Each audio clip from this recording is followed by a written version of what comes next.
তোমার নূরের রৌশনীতে আমাকে রাঙাও,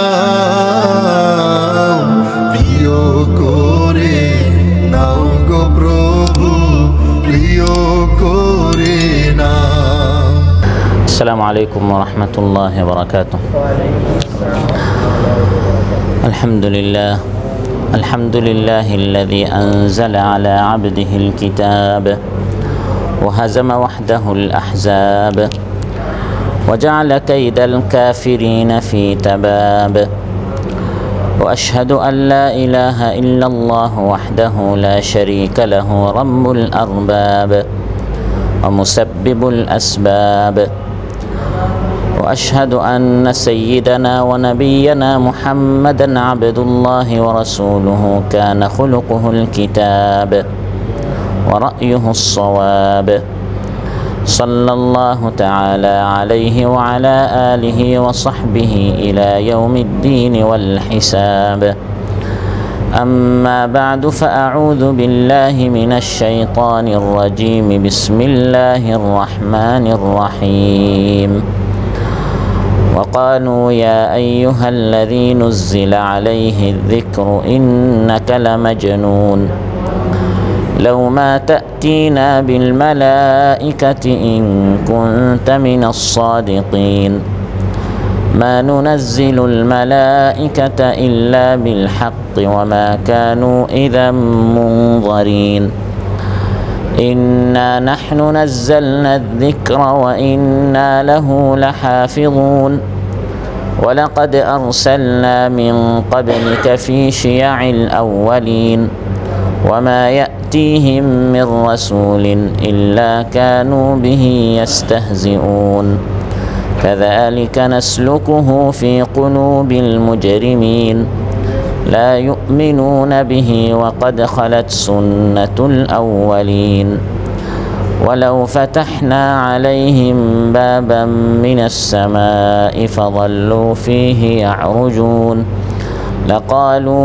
إنما سكرت أبصارنا بل نحن قوم مسحورون الله تعالى ارشاد করেন তারা বলে হে ওই ব্যক্তি যার উপর কোরআন নাজিল হয়েছে, যিকির নাজিল হয়েছে, তুমি তো একজন উম্মাত পাগল।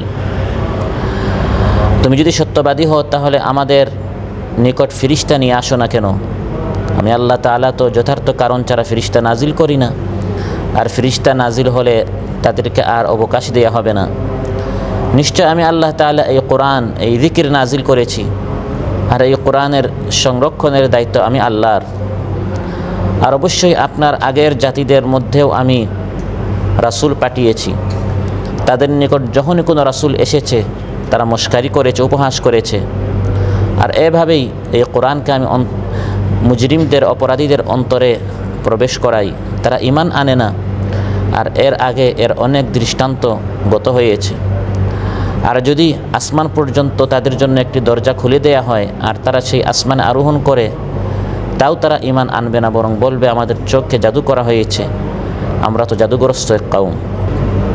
ইমাম ইবনুল কাইয়িম শাখার বিন ইমরান উপশাখা কর্তৃক আয়োজিত এই মুবারক মজলিসে, মুবারক বৈঠকে উপস্থিত এই ওয়ার্ডের সম্মানিত সভাপতি, উপস্থিত ওয়ার্ডের দায়িত্বশীল বৃন্দ, উপশাখার দায়িত্বশীল বৃন্দ এবং আজকের যে সকল ভাইদেরকে উদ্দেশ্য করে আজকের এই মাহফিল, আমার প্রাণাধিক প্রিয় দিনদার, ইমানদার, দাওয়াতি ভাইরা। সূরাতুল হিজর থেকে 10টি আয়াত 6 থেকে 15 পর্যন্ত তিলাওয়াত করেছি। এই 10টি আয়াতের আলোকে আল্লাহ নাজিলকৃত কিতাব আল কোরআন নিয়ে আলোচনা করব, যে এই কোরআন আল্লাহ তাআলা আমাদের উদ্দেশ্যে কেন নাজিল করেছেন। কোরআন পড়ার জন্য, কোরআন বোঝার জন্য, কোরআন প্রতিষ্ঠার জন্য, এবং এই কোরআন প্রতিষ্ঠার জন্য যে আমার আপনার জান দিতে হবে, মাল দিতে হবে, এসব বিষয়ে আপনাদের সামনে আলোচনা উপস্থাপন করব ইনশাআল্লাহ। প্রিয় ভাইরা, এই কোরআন কে নাজিল করেছেন? আল্লাহ তাআলা নাজিল করেছেন। আমার আপনার হিদায়াতের জন্য আল্লাহ তাআলা এই কোরআন নাজিল করেছেন। আমি আপনি ছিলাম জান্নাতে, সেই জান্নাত থেকে শয়তানের ওয়াসওয়াসায় আমরা চলে আসছি এই জমিনে। এখন আবার আমাদেরকে ওই জান্নাতে যেতে হবে। জান্নাতের লোকেশন কি, জান্নাতে যাওয়ার রাস্তা কি? যুগে যুগে আল্লাহ তাআলা কিতাব নাজিল করেছেন, নবী পাঠিয়েছেন জান্নাতের পথ দেখিয়ে দেওয়ার জন্য, যাতে করে আমরা আমাদের বাড়িতে ফিরে যেতে পারি। জান্নাত হচ্ছে আমাদের বাড়ি, আর এই দুনিয়া হচ্ছে আমাদের প্রবাস। কাতার হোক, বাংলাদেশ হোক, পুরাটাই আমাদের কি প্রবাস। কুন ফিদ দুনিয়া কাআন্নাকা গারিবুন আও আবিরু সাবিল। রাসূল সাল্লাল্লাহু আলাইহি ওয়াসাল্লাম ইরশাদ করেন, দুনিয়াতে প্রবাসীর মতো থাকবে। দুনিয়াটা তোমার বাড়ি নয়, দুনিয়াটা তোমার আসল ঠিকানা নয়। আসল ঠিকানা হচ্ছে জান্নাত। আর নাফরমান হলে, কাফির হলে জাহান্নাম, সেখানে হচ্ছে খালিদিনা ফিহা আবাদা, সেটা হচ্ছে স্থায়ী ঠিকানা। অস্থায়ী ঠিকানা হচ্ছে আমাদের এই প্রবাসীন জীবন, হচ্ছে এই দুনিয়ার জীবন। এখন আমাদের আসল ঠিকানা যেন আমরা ভুল না করি, ভুলে যেন আবার আমরা জাহান্নামে চলে না যাই, জান্নাতে যেতে পারি।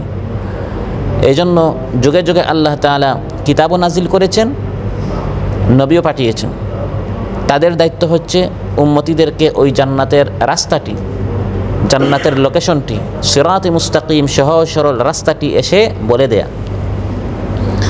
আর আল্লাহ তাআলা বলে দিয়েছেন, ফামান তাবিআ হুদায়া ফালা খাউফুন আলাইহিম ওয়ালা হুম ইয়াহজানুন। আমার এই হিদায়ত, আমার এই লোকেশন, আমার এই রাস্তা, যে রাস্তাটি আমার নবীরা বলে দিচ্ছে এবং আমার কিতাবের মধ্যে আছে, এটা যারা অনুসরণ করবে তারা সোজা জান্নাতে চলে যাবে। পথ হারার তাদের কোনো ভয় নেই। ফালা খাউফুন আলাইহিম ওয়ালা হুম ইয়াহজানুন, কোনো চিন্তাও নাই, কোনো টেনশনও নাই তাদের। তার আরামের জান্নাতে তারা পৌঁছতে পারবে। আমার আপনার হিদায়াতের জন্য আল্লাহ তাআলা নাজিল করেছেন আল কোরআন, আর প্রেরণ করেছেন জনাবে মুহাম্মদ রাসূলুল্লাহ সাল্লাল্লাহু আলাইহি সাল্লামকে। তিনি এসে আমাদেরকে, তার জাতিকে, তার উম্মতকে জান্নাতের রাস্তা বলে দিয়েছেন। ওয়া আন্না হাযা সিরাতী মুস্তাকিমান ফাত্তাবিউহু ওয়া লা তাত্তাবিউস সুবুল ফাতাফাররাকা বিকুম আন সাবিলিহি। আল্লাহ তাআলা বলেন, হে নবী আপনি বলুন, এটি আমার রাস্তা, সোজা পথ। আসো আসো, আমার পথে আসো, আমার দলে আসো, আমার এই মতে আসো। ওয়ালা তাত্তাবিউস সুবুল, আঁকা বাঁকা অনেক পথ আছে, ভ্রান্ত অনেক চিন্তা আছে, মত আছে, ওই দিকে যাইও না, তাহলে জান্নাতে যেতে পারবা না। লোকেশনটা ভুল হয়ে যাবে। যেতে চাচ্ছ তুমি তোমার বাড়িতে, চলে যাবে অন্যের বাড়িতে, চলে যাবে অন্যের ঘরে। বাড়ি হচ্ছে জান্নাত। আসো আমার নবীর সাথে আসো, আমাকে অনুসরণ করো।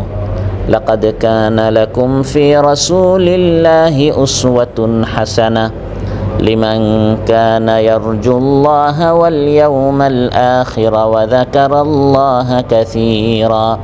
আল্লাহ তাআলা বলেন, যারা আল্লাহ এবং পরকালে বিশ্বাসী তাদের জন্য উত্তম আদর্শ, নমুনা, মডেল হচ্ছেন রাসূলুল্লাহ সাল্লাল্লাহু আলাইহি ওয়াসাল্লাম। আপনি আপনার বাড়িতে যাবেন, গাড়িতে আছেন, রাস্তা জানেন না, আমাকে জিজ্ঞাসা করলেন যে ভাই অমুক এলাকা কোন দিকে। একটা হচ্ছে আমি আপনাকে বলে দিব রাস্তা এই দিকে, ডান দিকে যাবেন, তারপর বাম দিকে যাবেন, তারপর সোজা একটা পয়েন্ট আছে, একটা মার্কেট আছে, এখানে এভাবে এভাবে আপনি যাবেন। এটা হচ্ছে একটা পদ্ধতি যেটা আল্লাহ তাআলা কোরআনের মধ্যে বলে দিয়েছেন। জান্নাতের পথ হচ্ছে এভাবে, এটা মানবা, এটা মানবা না, এটা দেখবে, এটা দেখবে না, এটা শুনবে, এটা শুনবে না, এই রাস্তায় তুমি চলবে, সোজা কোথায় যাবে? জান্নাতে। আর আরেকটা পদ্ধতি হচ্ছে আমি আপনাকে রাস্তা লিখে না দিয়ে আপনাকে বলবো আমার পিছনে আসেন। আমি যেদিকে যাই আপনি আমার পিছনে পিছনে চলবেন। আমি ডান দিকে গেলে আপনি ডান দিকে যাবেন, আমি বাম দিকে গেলে আপনি বাম দিকে যাবেন। সোজা আপনি যেখানে যেতে চাচ্ছেন আমিও সেখানে যেতে চাচ্ছি। আপনি আমার পিছনে পিছনে আসেন, আমি আপনাকে আপনার অ্যাড্রেসে, আপনার লোকেশনে নিয়ে যাব। রাসূল সাল্লাল্লাহু আলাইহি ওয়াসাল্লামকে আল্লাহ তাআলা আমাদের ইমাম বানিয়েছেন, তাকে আমাদের লিডার বানিয়েছেন, নেতা বানিয়েছেন, আদর্শ বানিয়েছেন। তিনি আমাদের সামনে, আমরা তার পিছনে পিছনে যদি চলি, আমরা যদি তার পুঙ্খানুপুঙ্খ অনুসরণ করতে পারি, তার পিছনে পিছনে আমি আপনি জান্নাতে পৌঁছে যাব। সুবহানাল্লাহ। কুল ইন কুনতুম তুহিব্বুনাল্লাহ ফাত্তাবিউনি ইউহিব্বুকুমুল্লাহ ওয়া ইয়াগফির লাকুম যুনুবাকুম ওয়াল্লাহু গফুরুর রহিম। হে নবী আপনি বলুন, তোমরা যদি আল্লাহকে ভালোবাসো আমি নবীর অনুসরণ করো। কোন নেতা কি বলেছে, কোন ব্যক্তি কি বলেছে, ওই দিকে জান্নাতে যেতেও পারবে, আবার হতে পারে রাস্তা ভুল হয়ে যেতে পারে, ওইগুলোতে সন্দেহ আছে, ভুল হওয়ার সম্ভাবনা আছে। কিন্তু আমি নবী যেটা বলি তাতে কোনো কি নেই, এটা একবারে সলিড লোকেশন, নির্ভুল একটি লোকেশন। সোজা আমি তোমাকে জান্নাতে নিয়ে যাব সিরাতাল্লাযীনা আন'আমতা আলাইহিম, যাদের উপর আল্লাহ অনুগ্রহ করেছেন তাদের রাস্তা। মিনান নাবিয়্যিনা ওয়াস-সিদ্দীকিনা ওয়াশ-শুহাদা'i ওয়াস-সালিহিন, নবীদের পথ, সিদ্দিকিনদের পথ, শহীদদের পথ, নেককারদের পথ জান্নাতে আমাদেরকে নিয়ে যাবে। প্রিয় ভাইরা, রাসূল সাল্লাল্লাহু আলাইহি ওয়াসাল্লাম তার উম্মতকে এই কোরআনের মাধ্যমে জান্নাতের দাওয়াত দিয়েছেন, জান্নাতের দিকে আহ্বান করেছেন। কিন্তু দুনিয়ার মোহে যারা পাগল ছিল, দুনিয়ার ক্ষমতা, নেতৃত্ব, নারী, বাড়ি এবং দুনিয়ার গদির জন্য যারা প্রতারিত ছিল, তারা নবীর কথা মানে নাই। আজ এই ধরনের কিছু মানুষ আছে না নাই? আপনি যত কোরআন বুঝান, যত দিনের দাওয়াত দেন, অন্ধ হয়ে থাকে, বধির হয়ে থাকে, সত্যকে সে গ্রহণ করতে চায় না। রাসূল সাল্লাল্লাহু আলাইহি ওয়াসাল্লাম বিভিন্নভাবে কাফির মুশরিকদেরকে তিনি কোরআনের দিকে আহ্বান করেছেন, কোরআনের মাধ্যমে তিনি দাওয়াত দিয়েছেন, কিন্তু অধিকাংশরা মস্কারি করেছে, নবীকে গণক বলেছে, জাদুকর বলেছে, পাগল বলেছে, মক্কা থেকে বের করে দিয়েছে। কিন্তু রাসূল সাল্লাল্লাহু আলাইহি ওয়াসাল্লাম তিনি তার দাওয়াত বন্ধ না। কাফির মুশরিকরা রাসূল সাল্লাল্লাহু আলাইহি ওয়াসাল্লামকে ব্যঙ্গ উপহাস করে তারা বলতো, ওয়াকালু ইয়া আইয়ুহাল্লাযী নুজ্জিলা আলাইহি যিকরু ইন্নাকা লামাজনুন, হে ওই ব্যক্তি যার উপর নাকি কোরআন নাজিল হয়েছে, জিকির নাজিল হয়েছে, তুমি তো পাগল, তুমি তো উম্মাদ। নাউযুবিল্লাহ। এটা তারা মস্কারি করে বলতো যে তার উপর নাকি কোরআন নাজিল হয়েছে। আসলে যে নাজিল হয়েছে এটা তারা বিশ্বাস করতো না, কিন্তু মস্কারি করে, মস্কারির একটা সীমা আছে। রাসূল সাল্লাল্লাহু আলাইহি ওয়াসাল্লাম আল্লাহর পক্ষ থেকে এবং তাদের হিদায়াতের জন্য, তাদের কল্যাণের জন্য তিনি তাদের কাছে যেতেন, তাদেরকে বুঝাতেন, নসিহা করতেন। কিন্তু তারা কী করতো? ব্যঙ্গ করতো, মস্কারি করতো। নবী সাল্লাল্লাহু আলাইহি ওয়াসাল্লামের উপর তারা কোরআন যে নাজিল হয়েছে এটা তারা আসলে স্বীকার করতো না, কিন্তু স্বীকার করে নেয়ার পর তারা তাকে পাগল বলতো। বিষয়টা এমন নয়, আসলে তাদের এই কথা ছিল, ও হে এমন ব্যক্তি যার দাবি হচ্ছে আমার উপর কোরআন নাজিল হয়েছে, আসলে আমরা বিশ্বাস করি না, তুমি তো দাবি করো কোরআন নাকি তোমার উপর নাজিল হয়েছে, তুমি তো একজন পাগল। এটা যুগে যুগে নবীদেরকে এভাবে পাগল বলা হয়েছে, অথচ নবীদের মতো সুস্থ মস্তিষ্কের, নবীদের মতো সুন্দর চরিত্রের, নবীদের মতো উত্তম আখলাকের মানুষ এই পৃথিবীতে আর ছিলেন না। কিন্তু নবী তো কথা বলতেন সত্য কথা, আর সত্য কথা গায়ে লাগে। এজন্য তারা নবীকে পাগল বলতো, নবীর কথা তারা গ্রহণ করতো না। সেই তো ফিরআউন, মুসা আলাইহিস সালাম আসলেন এবং তার সংসদে চলে গেলেন, তার রাজপ্রাসাদে চলে গেলেন, গিয়ে ফিরআউনকে তিনি দাওয়াত দিচ্ছেন রবের দিকে। হে ফিরআউন, তুমি রব না? রবকে? قال ربنا الذي أعطى كل شيء خلقه ثم هدى, যিনি তার সৃষ্টিকে সৃষ্টি করেছেন, যিনি সকল মখলুকাতকে পয়দা করেছেন, আর যার যা প্রয়োজন তা তার নিকট পৌঁছে দিয়েছেন, তিনি রব। সুবহানাল্লাহ। ফিরআউন, তুমি তো রব হতে পারো না। ফিরআউন যখন দেখলো মুসা যা বলে সব সত্য, আসলে তো আমি ফিরআউন দাবি করি আমি রব, কিন্তু সে মনে মনে জানতো সে কি মিথ্যাবাদী, না সে বিশ্বাস করতো সে আসলে রব। কোনটা? সে জানতো সে কি মিথ্যাবাদী, আর মুসা যেটা বলে এটাই সত্য। কিন্তু আমি যদি মুসার কথা স্বীকার করে ফেলি তাহলে তো আমার গদি চলে যাবে, আমার ক্ষমতা চলে যাবে। এজন্য সবার সামনে বলল, শোনো, মুসা যে বলে তার রব হচ্ছে আল্লাহ, আসলে তার কথা তোমরা মানিও না, সে হচ্ছে পাগল, সে হচ্ছে পাগল। নাউযুবিল্লাহ। قال إن رسولكم الذي أرسل إليكم لمجنون। কাফির মুশরিকরা বলল, হে মুহাম্মদ, তুমি পাগল, যেখানেই বসো শুধু কোরআনের মাহফিল, শুধু কোরআনের আলোচনা, শুধু জান্নাত, জাহান্নাম, আখিরাত। আমরা একটু দুনিয়াতে সুখ শান্তি করব, ফুর্তি করব, একটু মানে ঘোরাঘুরি করব, এই যৌবনের স্বাদ কিছুদিন পরে তো চলে যাবে, এই পাগলামি তুমি করো কেন? মানুষ নাকি মারা যাবে, তারপর আবার নাকি উঠবে, পরকাল আছে, কবর আছে। বাবা মারা গেল, দাদা মারা গেল, কোনোদিন দেখলাম না কেউ কবর থেকে উঠতে। তারা মিথ্যাবাদী, কিন্তু আল্লাহ নবীকে তারা মানুষের সামনে এভাবে হে করতো, তারা হে প্রতিপন্ন করতো, মস্কারি করতো। তারা বলতো আমরা তোমার কথা এগুলো মানি না, এই মৃত্যুই হচ্ছে শেষ মৃত্যু, এই মৃত্যুর পর অন্য কোনো আর জীবন নেই। এভাবে তারা রাসূল সাল্লাল্লাহু আলাইহি সাল্লামকে নিয়ে তারা মস্কারি করতো। তারা বলতো, মুহাম্মদ, তুমি যে বলো তুমি আল্লাহর পক্ষ থেকে প্রেরিত রাসূল, এটা আমরা বিশ্বাস করি না। আমরা তখন বিশ্বাস করব তোমার সাথে যদি কিছু ফেরেশতা আছে। ফেরেশতারা আসবে আর বলবে এই মুহাম্মদ হচ্ছে আল্লাহর পক্ষ থেকে রাসূল, তোমরা তাকে মানো। এভাবে তোমার সাথে যদি কিছু বডিগার্ড ফেরেশতা থাকে তখন আমরা মানব। আসলে এই কথা তারা মানার জন্য বলে না, এটা তাদের গোড়ামি ছিল, এগুলো ছিল গোড়ামি। তারা বলতো হে মুহাম্মদ, তুমি যে বলো এই কোরআন আল্লাহর পক্ষ থেকে, তুমি জান্নাতের দাওয়াত দিচ্ছ, জাহান্নামের দাওয়াত দিচ্ছ, কবরের দাওয়াত দিচ্ছ, মৃত্যুর পর কবর আছে, সেখানে মুনকার নাকির আছে, সিরাত আছে, মিজান আছে, হাসর নাসর আছে, প্রত্যেকে আমাদের হিসাব দিতে হবে। আমরা এগুলো বিশ্বাস করি না। আমরা এখানে ফুর্তি করব, সুদী কারবার করব, ঘুষ নিব, বড় লোক হব, টাকা পয়সার মালিক হবে, যারা গরিব আছে তারা দিন দিন গরিব হবে, তারা আমাদের গোলাম, এবং তাদের উপর আমরা জুলুম করব, শোষণ করব, তাদের কোনো হক নাই, অধিকার নাই, আমরা এভাবে নেতৃত্ব চালাবো। তারা জানতো মুহাম্মদ সাল্লাল্লাহু আলাইহি ওয়াসাল্লাম যা বলতেন সব সত্য, কিন্তু তার এই কথাগুলো মেনে ফেললে আমার হাতের টাকা পয়সা সব আমার হাত থেকে চলে যাবে, কারণ সে বলছে মজলুমের টাকা মজলুমের কাছে ফিরে দাও। এটা তো তারা জানতো, মানে কথাটা সত্য, কিন্তু এটা মানলে তার হাতে যে মানুষের কাছ থেকে অন্যায়ভাবে টাকা নিয়েছে এটা থাকবে, এটা থাকবে না। এখন এটা তো সে বলতে পারতেছে না যে আমি ভুল, সে সত্য। সেজন্য উল্টায় আল্লাহর নবীকে তারা বলতো যে তুমি পাগল, এবং নিজেদেরকে তারা সত্য প্রমাণিত করার চেষ্টা করত। আমরা তোমার কথা মানবো, কিন্তু শর্ত হচ্ছে সাথে একটু ফেরেশতা নিয়ে সাথে ফেরেশতা নিয়ে আসতে হবে। ফেরেশতারা বলবে যে তুমি যা বলো এগুলো সত্য, তখন আমরা মানব। লাউ মা তা'তিনা বিল মালাইকাতি ইন কুনতা মিনাস সাদিকিন। শুধু রাসূল সাল্লাল্লাহু আলাইহি সাল্লামকে নয়, বরং যুগে যুগে যখনই কোনো নবী এসেছে নবী কিনে তারা মুশকারি করত আর বলতো হে নবী, তোমার কথা আমরা তখন মানব যখন তোমার সাথে কিছু ফেরেশতা আসবে। ফেরেশতারা এসে আমাদেরকে বলবে যে এই হচ্ছে আল্লাহর পক্ষ থেকে রাসূল, তোমরা তার কথা কি করো, মানো। ফালাউলা উলকিয়া আলাইহি আসওয়ারাতুম মিন যাহাব আও জাআ মাআহুল মালাইকাতু মুকতারিনিন। কিন্তু আল্লাহ তাআলা বলছেন, আমি আল্লাহর নিয়ম হচ্ছে ফেরেশতা তো, আর তারা বলবে ফেরেশতা আসুক, ফেরেশতা চলে আসবে। আল্লাহ তো আর নিছক তামাশার জন্য ফেরেশতা নাজিল করবেন না। ফেরেশতা আসে এই জমিনে সাধারণত দুই কারণে। একটা হচ্ছে আল্লাহ তাআলা কি চান ওই ওয়াহিটা নাজিল করে নবীর উপর আসেন, নবী এসে আমাদেরকে বলেন ফেরেশতার মাধ্যমে, নবী জানেন, তারপর নবী আমাদেরকে বলেন আল্লাহ এই চান, তোমরা মানো। এটা হচ্ছে ফেরেশতা আসার এক কারণ। আর দ্বিতীয় কারণ হচ্ছে নবী দাওয়াত দেওয়ার পর যদি এরা না মানে তখন ফেরেশতা শাস্তি নিয়ে আসে। এখন তোমরা বলবে ফেরেশতা আসুক, আর আল্লাহ তাআলা তোমাদের কথা মতো খেল তামাশার জন্য এভাবে আল্লাহ তাআলা তোমাদের দাবি পুরা করার জন্য আল্লাহ ফেরেশতা নাজিল করবেন। আল্লাহ তাআলা এমন নন। ফেরেশতা চলে আসলে কিন্তু তোমাদের অবকাশ শেষ। তোমাদের হাতে যে সুযোগ ছিল, হক মানার চান্স ছিল, সেই চান্স কী হয়ে যাবে, শেষ হয়ে যাবে।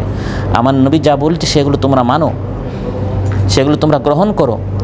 মা নুনাজ্জিলুল মালাইকাতা ইল্লা বিল হক ওয়া মা কানু ইযাম মুনযারিন।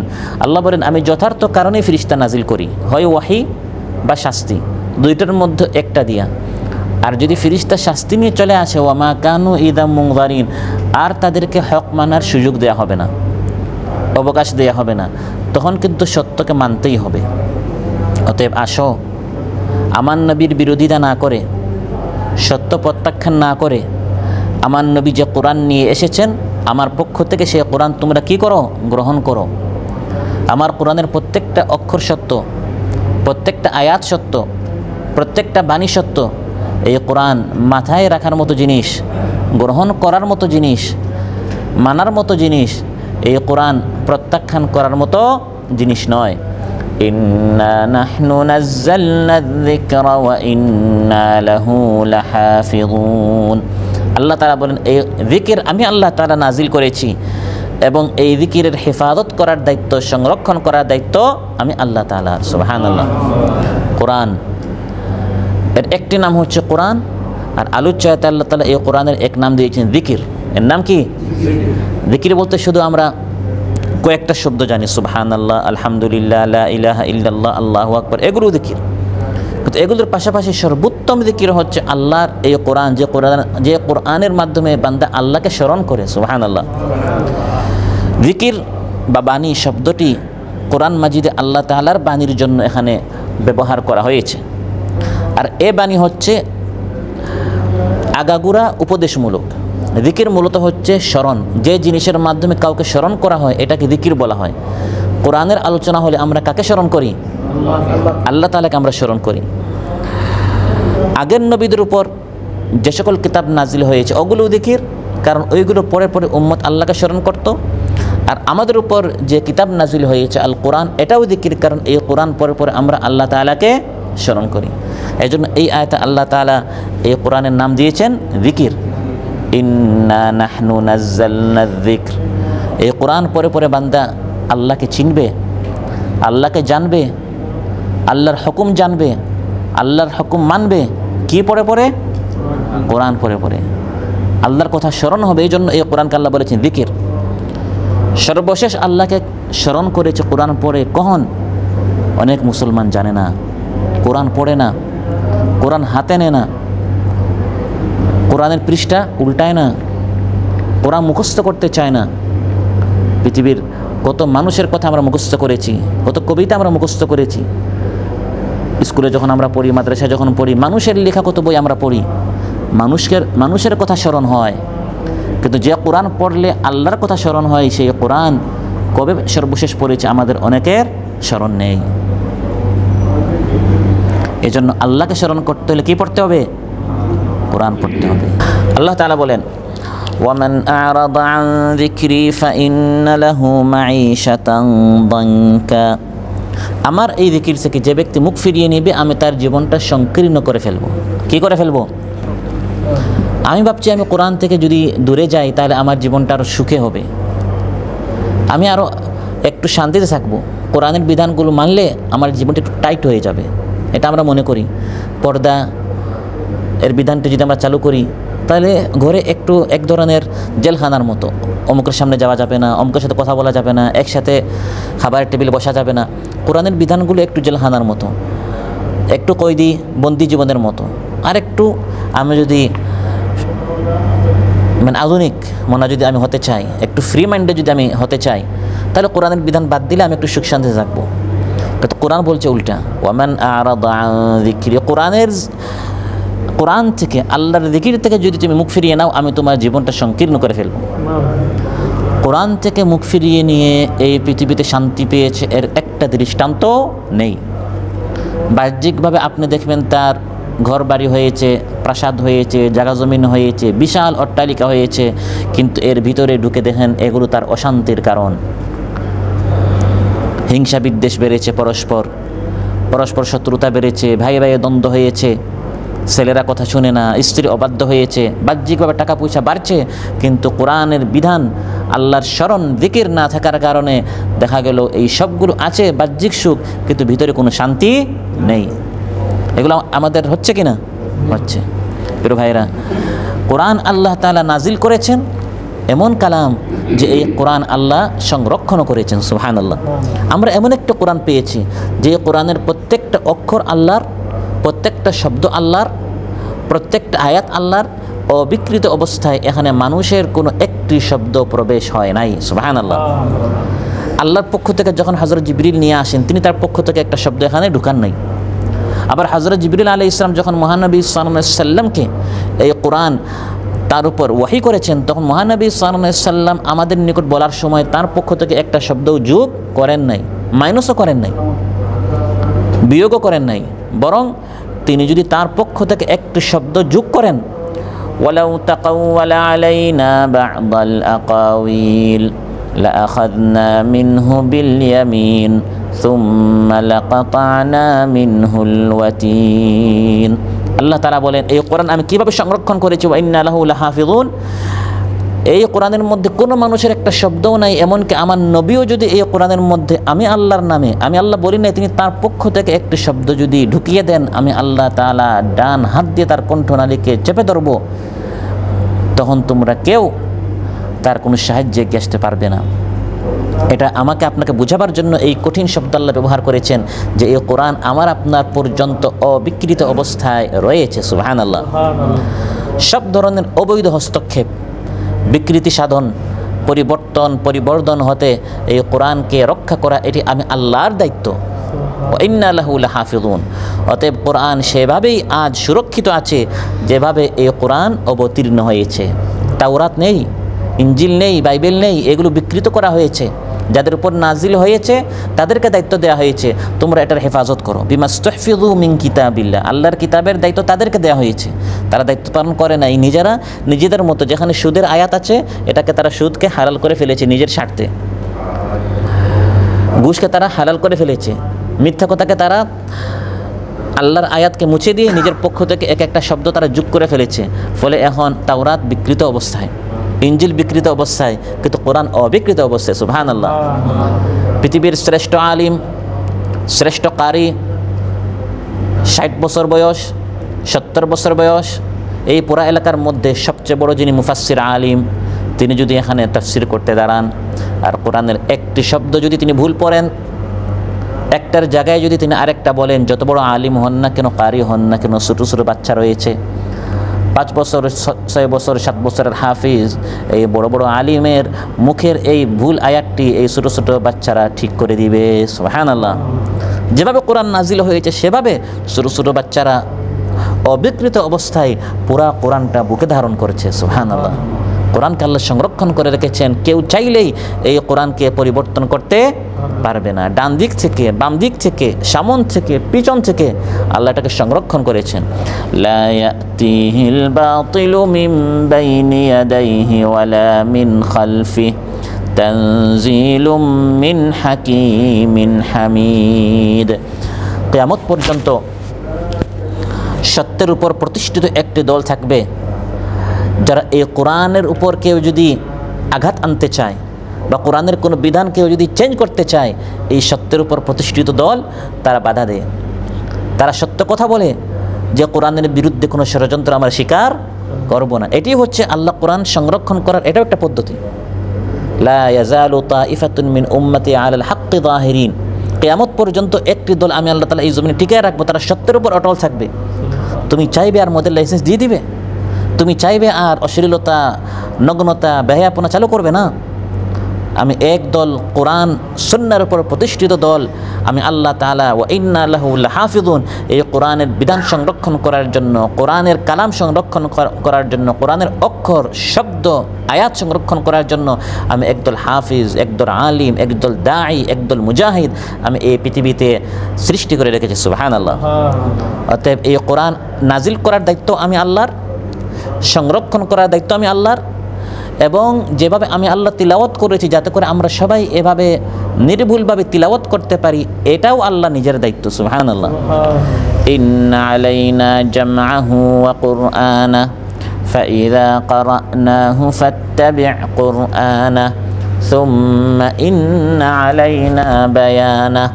আল্লাহ তাআলা বলেন, হাবিব, এই কোরআন আমি আল্লাহ নাজিল করেছি, আপনার অন্তরে পুরাটা সংরক্ষণ করা আমার দায়িত্ব। তারপর আপনি যাতে করে সঠিক করে পড়তে পারেন, যেরকম আমি আল্লাহ পড়েছি আপনি নবী যেন সাহাবীদের সামনে পড়তে পারেন, আপনার পড়তে যেন কোনো ভুল না হয়, কারণ আপনি ভুল পড়লে তারা আবার ভুল শিখবে। যেভাবে আমি আল্লাহ পড়েছি ওয়া কুরআন, আপনাকে সেভাবে পড়ানোর দায়িত্ব আমি আল্লাহর। নবী পড়েছেন, সাহাবীরা শুনেছেন, সাহাবীরা পড়েছেন, তাবেঈনরা শুনেছেন, তাবেঈনরা পড়েছেন, কারা শুনেছেন? তাবেঈনরা শুনেছেন। করে করে আমার আপনার পর্যন্ত এসেছে, আজ অবধি কিয়ামত পর্যন্ত কোরআন এভাবে চলছে। সুবহানাল্লাহ। অতএব এই অবিকৃত অবস্থায় বিশুদ্ধ পদ্ধতিতে আমার আপনার কোরআন শেখার দরকার আছে না নাই? আল্লাহ তাআলা বলেন, যুগে যুগে এভাবে আমি নবী পাঠিয়েছি, যুগে যুগে আমি এভাবে রাসূল পাঠিয়েছি, তারা এসে তাদের উম্মতদেরকে আল্লাহর দিকে আহ্বান করেছেন।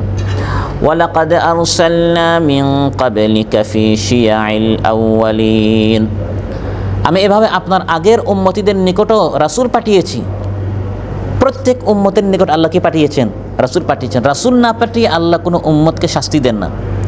ওয়ামা কুন্না মুআযযিবিনা হাত্তা নাবআসা রাসূলা, কিতাব নাজিল করেন নাই, রাসূল পাঠান নাই, উম্মত কিছুই জানে না, আল্লাহ জাহান্নাম দিয়ে দিবেন। আল্লাহ এমন জালিম নন। ওয়ামা রাব্বুকা বিযাল্লামিল লিল আবিদ, আল্লাহ বান্দাদের উপর জুলুম করেন না, বরং আল্লাহ তাআলা আগে তার বান্দাদের চোখটা খুলে দেন, তাদেরকে সতর্ক করেন নবী পাঠাবার মাধ্যমে, কিতাব নাজিল করার মাধ্যমে। ওয়ালিকুল্লি কওমিন হাদ, প্রত্যেক কওমের একজন হিদায়ত, সঠিক পথ দেখানোর মতো আমি একজন ব্যক্তি পাঠাই।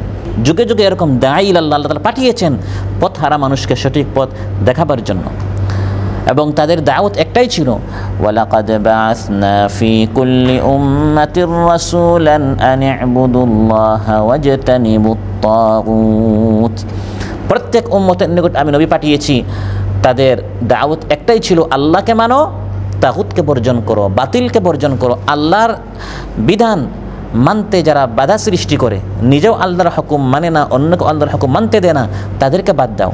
দুনিয়ার এই সকল মিথ্যা নেতা নেত্রী যারা আছে, যারা তোমাদেরকে কোরআন মানতে দেয় না, আল্লাহর কালাম মানতে দেয় না, তাদের কথা বাদ দাও, আর শুধু আল্লাহর কথা মানো। লা ইলাহা ইল্লাল্লাহ, আল্লাহ ব্যতীত কোনো সত্য মাবুদ নেই। তোমার মাবুদ একজন, তোমার রব একজন, তোমার ইলাহ একজন, শুধু তার কথা মানো, শুধু তার বিধান মানো, শুধু তার হুকুম মানো।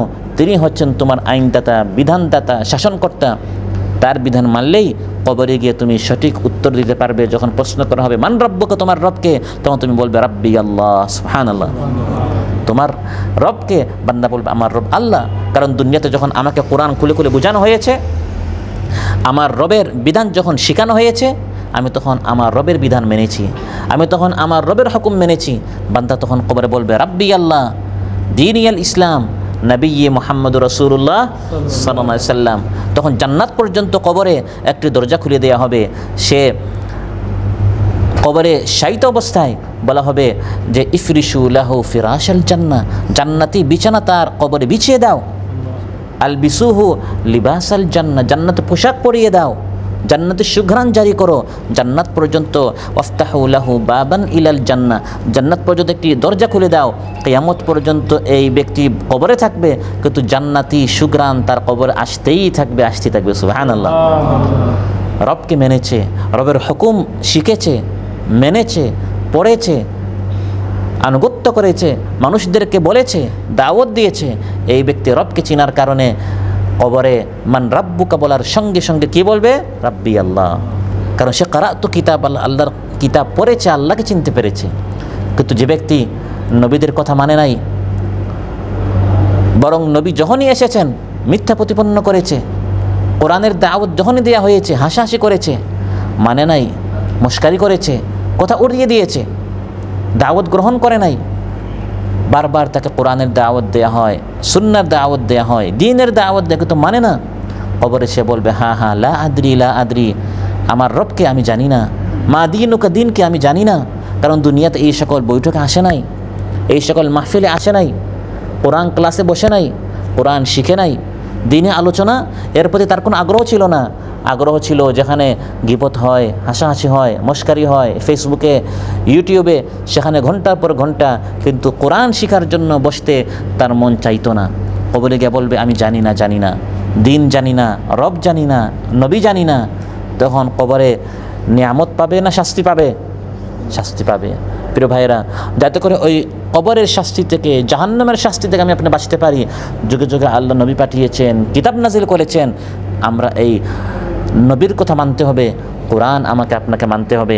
কিন্তু আফসোসের বিষয়ে আলুচ্চাত আল্লাহ বলেন, আমি যখনই নবী পাঠিয়েছি অধিকাংশ মানুষ মানে নাই, অধিকাংশ মানুষ আমার নবীদেরকে মেরেছে, আমার নবীদেরকে তারা ধমক দিয়েছে, নবীদেরকে এলাকা থেকে তারা বের করে দিয়েছে। কারণ নবীরা সত্য কথা বলতো, এগুলো তাদের গায়ে লাগতো, তারা এগুলো সহ্য করতে পারতো না, এগুলো তাদের জন্য অস্থির এবং তাদের জীবনযাত্রাকে অতিষ্ঠ করে দিত। যে আমরা যেখানেই যাই নবী বলে আপনার জুলুম করা যাবে না, শোষণ করা যাবে না, ইতিমের মাল খাওয়া যাবে না, বিধবার মাল নেওয়া যাবে না। আমরা একটু মন মতো চলতে চাই, কিন্তু এরা আখিরাত, পরকাল, জান্নাত জান্নাতের কথা বলে বলে আমাদেরকে মন মতো ইট খাও, দাও, ফুর্তি করো, এই নীতিতে তারা আমাদেরকে চলতে দেয় না। এই জন্য তারা নবীদেরকে কষ্ট দিত। ওয়ামা ইয়াতিহিম মির রাসূলিন ইল্লা কানু বিহি ইস্তাহজিউন। আল্লাহ তাআলা বলেন, যখনই রাসূল এসেছে তারা রাসূলকে নিয়ে মস্কারি করত। রাসূলকে নিয়ে কী করত? আজ প্রিয় ভাইয়েরা, অনেক মুসলমানরা আমরা এই কাজ করি। ওই আসছে আমাদেরকে মাহফিলে দাওয়াত দিতে, না কথা বলা যাবে না, এই ভাইটা তো নিজের দিকে দাওয়াত দিতে আসে নাই, নিজের স্বার্থে আসে নাই, সেও জান্নাতে যেতে চায়, আপনাকেও সাথে জান্নাতে নিয়ে যেতে চায়, সেও কোরআন শিখতে চায়, আপনাকেও কোরআন শিখাবার জন্য একটু ব্যবস্থা করে দিতে চায়। আল্লাহ তাআলা বলেন, যুগে যুগে নবী রাসূলদেরকে যখনই পাঠিয়েছি অধিকাংশদের আচরণ ছিল তারা হাসাহাসি করেছে, ব্যঙ্গ করেছে, মস্কারি করেছে। আল্লাহ আফসোস করে বলছেন, ইয়া হাসরাতান আলাল ইবাদ, বান্দাদের উপর আফসোস। কাদের উপর আফসোস? বান্দাদের উপর আফসোস। আল্লাহ নিজে বলছেন বান্দাদের উপর আফসোস। এই বান্দাদের কল্যাণের জন্য আমি আল্লাহ তাআলা নবী পাঠিয়েছি। বান্দাদের কল্যাণের জন্য আমি যুগে যুগে কিতাব নাজিল করেছি, কিন্তু মা ইয়াতিহিম মির রাসূলিন ইল্লা কানু বিহি ইস্তাহজিউন, যখনই কোনো রাসূল এসেছে তারা সেই রাসূলকে নিয়ে মস্কারি করেছে। খুব কম মানুষ এমন পাওয়া গেছে নবী এসেছেন, দাঈ এসেছেন, আল্লাহর দিকে দাওয়াত দিয়েছেন আর সবাই মেনেছে, বরং অধিকাংশরা নবীদেরকে পাগল বলেছে, গণক বলেছে, জাদুকর বলেছে। অবস্থা দৃষ্টিতে মনে হয় আগের জাতি পরের জাতিকে বলে গিয়েছে যে কাযালিকা মা আতাল্লাযীনা মিন ক্বাবলিহিম মির রাসূলিন ইল্লা ক্বালু সাহিরুন আও মাজনুন আতাওয়াসাউ বিহি বাল হুম কওমুন তাগুন। আল্লাহ তাআলা বলেন, যখনই কোনো উম্মতের নিকট আমি নবী পাঠিয়েছি সবাই তাদের নবীকে পাগল বলেছে, জাদুকর বলেছে। অবস্থা দৃষ্টিতে মনে হয় আগের জাতি পরের জাতিকে বলে গিয়েছে আমরাও পাগল বলেছি, জাদুকর বলেছি, তোমরাও বলিও। আসলে তো তারা বলে যায় নাই, কারণ আগের জাতি তো ধ্বংস হয়ে গেছে, কিন্তু একই আচরণ সবাই করেছে। মনে হয় আগের জাতি পরের জাতিকে বলে যায় যে আমরাও এগুলো করেছি, তোমরাও করো। এজন্য আগের জাতিরাও মস্কারি করে, পরের জাতিও মস্কারি করেছে, তৃতীয় জাতি চতুর্থ জাতি সবাই একই পদ্ধতিতে নবীদের সাথে আচরণ করেছে, ফলে সবাই একই পদ্ধতিতে ধ্বংসও হয়েছে। মহানবী সাল্লাল্লাহু আলাইহি সাল্লাম যখন কোরআনের দাওয়াত দিতেন কত ধরনের মস্কারি তাকে নিয়ে করা হয়েছে, কিন্তু মহানবী সাল্লাল্লাহু আলাইহি সাল্লাম বিরক্ত হন নাই। মহানবী সাল্লাল্লাহু আলাইহি সাল্লাম তিনি দাওয়াতি কাজ থেকে তিনি বিরত হন নাই। তারা মুখ ফিরে চলে যেত, তিনি তাদের পিছনে পিছনে কোরআনের বাণী নিয়ে চলে যেতেন। তারা দরজা বন্ধ করত, তিনি দরজায় নক করতেন। তারা বিরক্তির ভাব নিত, কিন্তু তিনি দাওয়াত দিতে বিরক্ত হতেন না। সুবহানাল্লাহ। অথচ তিনি হচ্ছেন সাইয়্যিদুল মুরসালিন, এই ধরার শ্রেষ্ঠ মানব, কিন্তু মানুষের কল্যাণের জন্য তিনি মানুষের পিছনে পিছনে চলে যেতেন। মানুষ তাকে পাগল বলেছে, গণক বলেছে, জাদুকর বলেছে, লেজ কাটা বলেছে, কত ধরনের উপহাস করেছে। আল্লাহ তাআলা তার নবীকে সান্ত্বনা দিচ্ছেন, হে হাবিব, قد نعلم إنه ليحزنك الذي يقولون فإنهم لا يكذبونك ولكن الظالمين بآيات الله يجحدون। আমি আল্লাহ জানি যে তারা আপনাকে নিয়ে মিথ্যা বলে, তারা আপনাকে জাদুকর বলে, তারা আপনাকে নিয়ে হাসাহাসি করে। আপনি যখন কোরআনের দাওয়াত দেন তারা যে আপনাকে নিয়ে কত কিছু করে, এগুলো সব আমি আল্লাহ জানি। কিন্তু আমি আল্লাহ আপনাকে সান্ত্বনা দিচ্ছি, তারা আসলে বিরোধিতা আপনার সাথে না, আমার কোরআনের সাথে। আজ আপনি কোরআনের দাওয়াত বন্ধ করে দেন, তারা আবার সব আপনার বন্ধু হয়ে যাবে। আসল কথা হচ্ছে আপনি যে সত্য কথাগুলো বলেন এগুলো তারা সহ্য করতে পারে না। এরাই তো আগের 40 বছর আপনাকে সত্যবাদী বলেছে, আপনাকে আমানতদার বলেছে, আস-সাদিকুল আমিন বলেছে। কারা বলেছে? আজ যারা আপনাকে মিথ্যাবাদী বলে তারাই প্রথম 40 বছর আপনাকে কি বলেছে? সত্যবাদী বলেছে। কারণ তখন আপনি কোরআনের দাওয়াত দেন নাই, তখন তো তিনি নবী হন নাই, কোরআন তখন তার উপর কি হয় নাই? নাজিল হয় নাই। আপনি তখনও ছিলেন। ফাইন্নাহুম লা ইউকাযযিবুনাকা, তারা আসলে আপনাকে মিথ্যা বলে না, কিন্তু আমার আয়াতকে তারা মিথ্যা বলে। তারা জানে আপনার চরিত্রের মধ্যে কোনো ধরনের কোনো কালিমা নেই, আপনি সম্পূর্ণ পবিত্র, আপনি মিথ্যাবাদী না, আপনার মস্তিষ্কে কোনো ত্রুটি নেই, আপনি সুস্থ, আপনি পাগল না, এগুলো সব তারা জানে। আপনি আজ কোরআন বন্ধ করে দেন, তাদের তালে তালে চলেন, সমাজের সাথে চলেন, দেখবেন আপনার মতো ভালো পীর বুজুর্গ পরহেজগার দুনিয়াতে আর কেউ নেই, সবাই আপনার প্রশংসা করবে। কিন্তু যখনই আপনি কোরআনের দাওয়াত নিয়ে যাবেন তখন তারা আপনার বিরুদ্ধে আচরণ করবে। তবে আপনি বিষণ্ণ হবেন না, চিন্তিত হবেন না। আপনার আগের নবীরাও এভাবে কোরআনের দাওয়াত দিয়েছে, ফলে নবীদেরকেও এভাবে মস্কারি করা হয়েছে, তাদেরকে নিয়ে হাসাহাসি করা হয়েছে। কিন্তু শেষ পরিণতি এমন হয়েছে যে আমি নবীদেরকে বিজয় করেছি, কাফিরদেরকে ধ্বংস করেছি। ولقد كذبت رسل من قبلك فصبروا على ما كذبوا وأوذوا حتى أتاهم نصرنا ولا مبدل لكلمات الله ولقد جاءك من نبأ المرسلين। আল্লাহ তাআলা বলেন, আপনার আগেও অনেক নবী রাসূলদেরকে আমি পাঠিয়েছি, তাদের উপর বিপদ এসেছে, মুসিবত এসেছে, কিন্তু তারা সবর করেছে। ফলে আমি আল্লাহ তাআলা নবীদেরকে সাহায্য করেছি, তাদের উপর আমার নুসরত এসেছে, মদদ এসেছে। সুবহানাল্লাহ। প্রিয় ভাইরা, আল্লাহ তাআলা বলেন, যুগে যুগে আমি যখনই কিতাব নাজিল করেছি, নবী পাঠিয়েছি, তাদেরকে হাসাহাসি করা হয়েছে, কিন্তু নবীরা তাদের মিশন থেকে ফিরে আসেন নাই।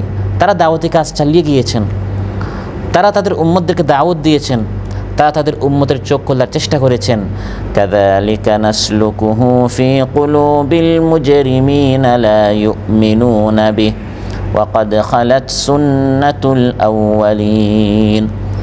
আল্লাহ তাআলা এখানে কোরআনের আয়াত, আল্লাহর আয়াত শোনার পর ইমানদারদের কি হয় আর কাফিরদের কি হয় এটা আল্লাহ তাআলা বলছেন। ইমানদারদের মধ্যে এই কোরআনের বাণী তাদের অন্তরটা ঠান্ডা করে দেয়।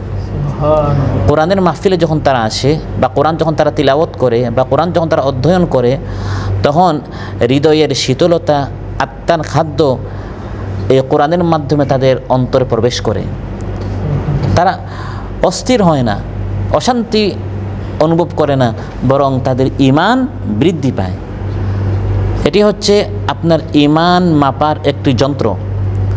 কোরআন শোনার পর, দ্বীনি আলোচনা শোনার পর যদি আপনার ঈমান তাজা হয়, ঈমান বৃদ্ধি পায়, আল্লাহর ভয়ে যদি আপনার অন্তর প্রকম্পিত হয়, তাহলে বুঝবেন আপনি খাঁটি ঈমানদার।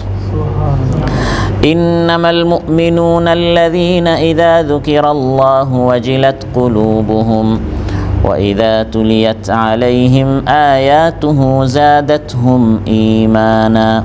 আল্লাহ তাআলা বলেন, এরাই ঈমানদার যাদের সামনে যখন আমার তিলাওয়াত করা হয় তাদের অন্তর কেঁপে ওঠে, তাদের অন্তরে আল্লাহর ভয় সৃষ্টি হয়। কালাম রাব্বি, আমার রবের কালাম পড়া হচ্ছে, আমার রবের কালাম বুঝানো হচ্ছে, ফলে তাদের অন্তরে আখিরাতের ভয়, কবরের ভয়, জাহান্নামের ভয় সৃষ্টি হয়, জান্নাতের আশা জাগ্রত হয়। যাদাতহুম ঈমান, তাদের ঈমান বৃদ্ধি পায়। কিন্তু যারা অপরাধী, যারা কাফির, মুশরিক, অবিশ্বাসী, তাদের সামনে যখন কোরআনের আয়াত তিলাওয়াত করা হয়, আল্লাহ তাআলা বলেন, কাযালিকা নাসলুকুহু ফি কুলুবিল মুজরিমিনা লা ইউমিনুনা বিহি। তাদের অন্তরে বারুদের মতো এই কোরআন আঘাত করে। কোরআনের আলোচনা শুনে এবং সে বুঝে এই কোরআন আমার অপরাধের কথা বলছে, শুনে শুনে তার মনে এমন আগুন জ্বলে উঠে, মনে হয় একটি গরম শলাকা তাদের বুকে বিদ্ধ হয়ে এফুট অফুট করে দিয়েছে। এই জন্য তারা এটা সহ্য করতে পারে না। তারা চায় কোরআনের আলোচনা বন্ধ হয়ে যাক, মাইক কেড়ে নেয় সামন থেকে, যে এই কথা বলা যাবে না। বক্তা যা বলছেন, আলোচক যা বলছেন, মুফাসসির যা বলছেন, নিজের কথা নয়, কোরআনের কথা। কিন্তু এই কোরআনের কথা সে সহ্য করতে পারে না, তার মনটা সংকুচিত হয়ে যায়। এই আলোচক পর্দার কথা কেন বলেন, সুদের বিরুদ্ধে কেন বলেন, ঘুষের বিরুদ্ধে কেন বলেন, অন্যায় জুলুমের বিরুদ্ধে কেন বলেন, এই সব চরিত্র তো আমার মধ্যে আছে। এই সকল আলোচনা শুনে তার মনটা সংকুচিত হয়ে যায়। وَإِذَا ذُكِرَ اللَّهُ وَحْدَهُ اشْمَأَزَّتْ قُلُوبُ الَّذِينَ لَا يُؤْمِنُونَ بِالْآخِرَةِ। আল্লাহ তাআলা বলেন, যখন এক আল্লাহর জিকির হয়, তার কোরআনের যখন আলোচনা করা হয়, আল্লাহকে যখন স্মরণ করা হয়, যারা আখিরাতে বিশ্বাসী না তাদের অন্তরটা সংকুচিত হয়ে যায়। ঈমানদারদের অন্তর প্রশান্তি পায় কোরআনের আলোচনায়, দ্বীনের আলোচনায়, আর অবিশ্বাসীদের অন্তরটা কী হয়, সংকুচিত হয়। তারা চায় না কোরআন এর আলোচনা হোক, তারা চায় না যে কোরআন প্রতিষ্ঠিত হোক। লা ইউমিনুনা বিহি, তাদের অন্তরে এই কোরআন ঢুকলেও কোরআন তাদের অন্তরে স্থান পায় না। তাদের অন্তরে শুধু মিথ্যাই স্থান পায়। গল্প করেন, গুজব করেন, গীবত করেন, অন্যের দুশ্চর্চা করেন, ঘন্টার পর ঘন্টা শেয়ারও করবে, নিজেও বলবে, সেটা শুনবে, তার হাতে সময় আছে। কিন্তু কোরআনের আলোচনা করেন, এগুলো তার ভালো লাগে না। ওয়াকাদ খালাত সুন্নাতুল আউয়ালিন, আল্লাহ বলেন, আগের জাতিদের সাথে আমার সুন্নত, আমার নীতি কিন্তু গত হয়েছে। আগের উম্মতিরা যখন আমার নবীদের উপর নাজিলকৃত কিতাব মানে নাই, শাস্তি এসেছে। তোমাদের সাথে আমার বিশেষ কোনো সম্পর্ক নাই যে তোমরাও আমার কিতাব মানবে না আর তোমরা বেঁচে যাবে না। আমার সুন্নত একটাই, ফালান তাজিদা লিসুন্নাতিল্লাহি তাবদীলা। আল্লাহর সুন্নত চেঞ্জ হয় না। যারাই নবীদের কথা মানবে এবং আল্লাহর নাজিলকৃত কিতাবের বিধান মানবে তারা শান্তি পাবে, আর যারাই মানবে না তারা ধ্বংস হবে। অতএব আগের জাতিদের কি হয়েছিল, তারা তোমাদের চাইতে বেশি শক্তিশালী ছিল, তোমাদের চাইতে বেশি ক্ষমতা পেয়েছে, গদি পেয়েছে, টাকা পয়সা পেয়েছে, বয়স পেয়েছে, যৌবন পেয়েছে। কানু আকসারা মিনকুম কুওয়াতান ওয়া আসারুল আরদা ওয়া আমারুহা। আদ, সামুদ, সাদ্দাদ, ফিরআউন, হামান, কারুন। কিন্তু আজ তারা সবাই গত হয়েছে। ওয়াকাত খালাত, সবাই এখন এই পৃথিবীতে নেই। আমরাও যেন সাবধান হই, আমরাও যেন সতর্ক হই। আমাদের অতীত লোকদের চেয়ে আমরা বেশি ইনকাম করতে পারবো না, বেশি আমরা জীবনও পাবো না, বয়সও পাবো না, হায়াতও পাবো না। অতএব আমাদেরকে আল্লাহর কিতাব মানতে হবে। তারা চাচ্ছিল ফিরিস্তা, আল্লাহ বলেন ফিরিস্তা না, ফিরিস্তা এসে বলবে এই নবী সত্য তা নয়, বরং তারা নিজেরা যদি আসমানে গিয়ে আল্লাহকে দেখে আসে, ফিরিস্তাদেরকে দেখে আসে, জান্নাত জাহান্নাম দেখে আসে, তাও যে না মানার সে কখনো মানবে না। ওয়ালাউ ফাতাহনা আলাইহিম বাবাম মিনাস সামাই ফাযাল্লু ফীহি ইয়ারজুন লাকালু ইন্নামা সুক্কিরাত আবসারুনা বাল নাহনু কওমুম মাসহুরুন। আল্লাহ তাআলা বলেন, আসমান পর্যন্ত যদি আমি একটা দরজা খুলে দেই আর তারা সবাই যদি দলে দলে আসমানে যায়, সেখানে গিয়ে তারা আল্লাহকে দেখে, জান্নাত দেখে, জাহান্নাম দেখে, সব কিছু যদি স্বচক্ষে দেখে আসে, তারপরেও যে না মানার সে মানবে না। সে বলবে আসলে আমরা আসমানে যাই নাই, আমাদের চোখটাকে অন্ধ করা হয়েছে, আমরা জাদুগ্রস্ত এক কওম, মনে হচ্ছিল আমরা আসমানে গিয়েছি, আসলে আমরা আসমানে যাই নাই। অতএব যারা মানার তারা প্রথম দাওয়াতেই মানবে, আর যে না মানার সে স্বচক্ষে সব কিছু দেখার পরেও মানবে না, কারণ সে আসলে না মানার জন্য এসেছে, তার ভিতরে গোড়ামি রয়েছে, তার অন্তরের ভিতরে কুফরি এবং শিরক বদ্ধমূল হয়ে গিয়েছে। এজন্য প্রিয় ভাইরা, কোরআনের মাহফিল এই অন্তর নিয়ে আসতে হবে যে যা বলা হবে সেটা আমি মানতে চাই, সেটা আমি মানতে চাই। ওয়ালাউ আন্নাহুম ফাআলু মা ইউআযুনা বিহি লাকানা খায়রান লাহুম ওয়া আশাদ্দা তাসবীতা। আল্লাহ বলেন, যা ওয়াজ করা হয়, যা আলোচনা করা হয়, এটা যদি তারা মানতো তাহলে তাদের কল্যাণ হতো। কিন্তু আজ আমরা মাহফিলে যাই, বৈঠকে আসি মূলত অনেক ক্ষেত্রে মানার জন্য নয়। কার সুর সুন্দর, কার কণ্ঠ সুন্দর, কে একটু অভিনয় করতে পারে, গান গাইতে পারে, ইংলিশ বলতে পারে, এভাবে আমরা দেখে দেখে বক্তাদেরকে আনি, কার সাইজ কত বড়। এজন্য জাতীয় কোরআনের আলোচনা হয়, কিন্তু জাতীয় কোরআন থেকে কী পায় না? হিদায়ত পায় না, চোখের হোরাক পায়, দেখতে সুন্দর, সাইজ কত, কানের হোরাক পায়, সঙ্গীত শুনে, আজান শুনে, বেটাইমে আজান হচ্ছে কিনা আমাদের দেশে, এগুলো মাহফিল এনেছে আজান শোনার জন্য, একটু গান গাওয়াবার জন্য, একটু অভিনয় করার জন্য, কোন নায়ক কোন নায়িকা কীভাবে কী করে কী বলে, এগুলো সব হচ্ছে মাহফিলে, কিন্তু এখান থেকে হিদায়ত পাওয়া হচ্ছে না। হিদায়ত পেতে হলে আলোচককেও আলোচনা করতে হবে হিদায়ত, যাতে করে সে পায় এবং সবাইকে হিদায়ত দিতে পারে। আর শ্রোতাবৃন্দকেও আসতে হবে, যে আলোচনা করছে তার কণ্ঠ এত সুন্দর না হলেও, বাচনভঙ্গি এত আকর্ষণীয় না হলেও, তার শব্দগুলো এত সুন্দর না হলেও, খুব একটা আকর্ষণীয় না হলেও, যেহেতু কোরআন থেকে বলছে তার কথা আমার মানতে হবে। প্রিয় ভাইরা, অতএব এই কোরআন হচ্ছে হেদায়েতের গ্রন্থ। আল্লাহ তাআলা আমার আপনার হেদায়েতের জন্য নাজিল করেছেন, আমাকে আপনাকে অন্ধকার সমূহ থেকে আলোর দিকে নিয়ে আসার জন্য। আমি আপনি হাজারো অন্ধকারে রয়েছে, সামাজিক অন্ধকার, রাজনৈতিক অন্ধকার, অর্থনৈতিক অন্ধকার। আমরা কিভাবে চলবো, কিভাবে খাবো, কিভাবে পড়বো, কিভাবে লেনদেন করব, কোন খাতে আমরা ব্যয় করব, আমাদের মুআমালাত, মুআশারাত, ইবাদাত, এই সব ক্ষেত্রে সঠিক পথের আলো নূর দেখিয়ে দেখে আল কোরআন কে দেখায়? এই কোরআন আমাকে আপনাকে সঠিক পথ দেখাবার জন্য আল্লাহ তাআলা এই কোরআনটা নাজিল করেছেন। কিতাবুন আনজালনাহু ইলাইকা লিতুখরিজান নাসা মিনায-যুলুমাতি ইলান নূর। আল্লাহ তাআলা বলেন, এই কিতাব আমি আপনার প্রতি এই জন্য নাজিল করেছি যাতে করে মানব মণ্ডলীকে আপনি অন্ধকার সমূহ থেকে আলোর দিকে নিয়ে আসতে পারেন। অতএব অন্ধকার থেকে আলোর দিকে আসার জন্য এই কোরআন শুধু তিলাওয়াতের জন্য আসে নাই। হ্যাঁ, তিলাওয়াত অবশ্যই করতে হবে, কোনো সন্দেহ নাই। একমাত্র কালাম অক্ষরে অক্ষরে কত করে নাকি? 10 করে নাকি? সুবহানাল্লাহ। কোরআন যে ব্যক্তি বেশি করে পড়বে, কোরআন তার জন্য সুপারিশ করবে। ইকরাউল কোরআন, কোরআন বেশি বেশি করে পড়ো। ফাইন্নাহু ইয়াতি ইয়াউমাল কিয়ামাতি শাফিআন লিআসহাবি, কারণ কোরআন যারা কোরআনওয়ালা তাদের জন্য কিয়ামতের দিন শাফাআত করবে, সুপারিশ করবে। সুবহানাল্লাহ। নিশ্চিত একটা সুপারিশের স্থান হচ্ছে আল কোরআন। এই কোরআনের পিছনে পিছনে যদি আমরা চলি, আর এই কোরআন প্রতিষ্ঠার জন্য যদি আমরা টাকা পয়সা দেই, জান মাল শ্রম সব দেই, তাহলে কোরআন আমার আপনার জন্য কি করবে? সুপারিশ করবে। আর অনিশ্চিত বিভিন্ন দিকে আমরা টাকা পয়সা খরচ করে যাই, যে এই পীর বাবা, খাজা বাবা, ফকির বাবা আমার জন্য কি করবে? সুপারিশ করবে। অথচ কোরআন সুন্নাহে কোথাও এই নিশ্চয়তা দেওয়া হয় নাই যে তিনি আমার জন্য কি করবেন।